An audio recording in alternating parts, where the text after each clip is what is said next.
All right, you talked about not getting your kids beat up too much in practice. What's the mentality when you arrive here and you go for practice? Well, we're just in our normal weekly schedule. So Thursday, today's a walkthrough day for us.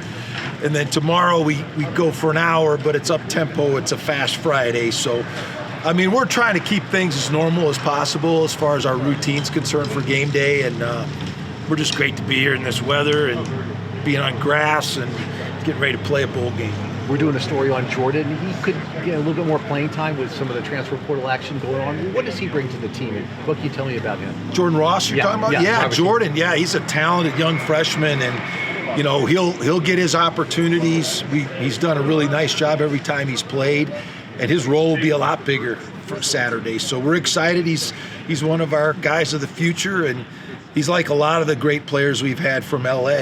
He's a young athletic guy that can do a lot of great things. Well, that's the follow-up. He's one of your 4 student athletes who come out of the student league. How did you find him, and tell me that story? Yeah, Chad Savage does a great job, and James Finley recruiting LA.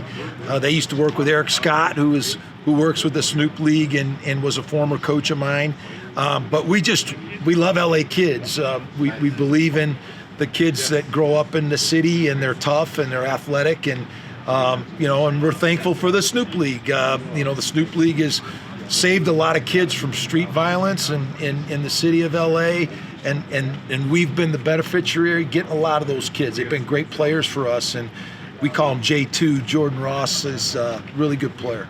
What stands out to you about Miami and your preparation? How are you preparing for them? Just how solid they are. They're just a really well-coached team. They don't make mistakes, and they play great together. They've won 7 straight at the end of the year. Started off, 1-4, and that's just a credit to their coaching and their teams and their seniors. Just the way that they finished the season. Who are some other receivers that are stepping up during this time? Yeah, Armani Whitfield is a really good player. Dane Olson has stepped up as well. And all the young kids are going to get a chance. We're excited about all those young receivers. They're athletic. They just haven't got as many of the opportunities as some of our older kids have gotten, but we're excited to see that group play well in this game. How do you approach a bowl game, just in terms of, is it like a celebration more? Or you guys, is it championship? What's the mindset? It is the culmination of a whole season of work, and it's certainly a reward for our players to be here. It's an honor to be here in this game and to be in this city and to represent Colorado State and to play another team from a great conference. So it's definitely a privilege. It's something these guys will remember the rest of their lives. And when they get to be old like me, they won't care much about the sweats and all the things they did. They just want to know that they won the game. And so that's the most important thing. They're going to get a ring for winning this game. Only 6 teams in the history of our school have ever won bowl games. So they can really separate themselves from the rest of the pack by winning.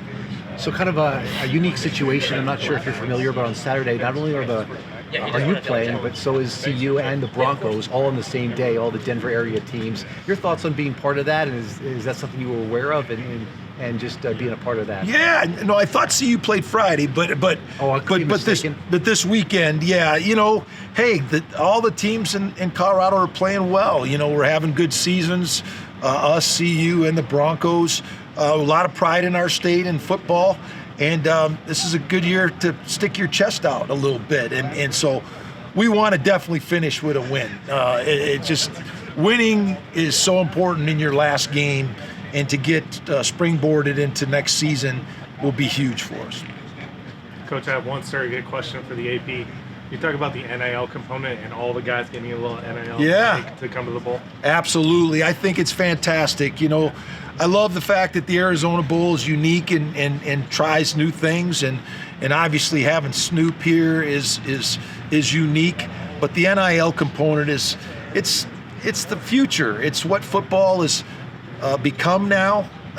We think it's fantastic for our kids, and then the interaction with the kids, I think, is really is the hidden gem of the whole thing. The interaction with the community and the kids is going to be really special for our football team.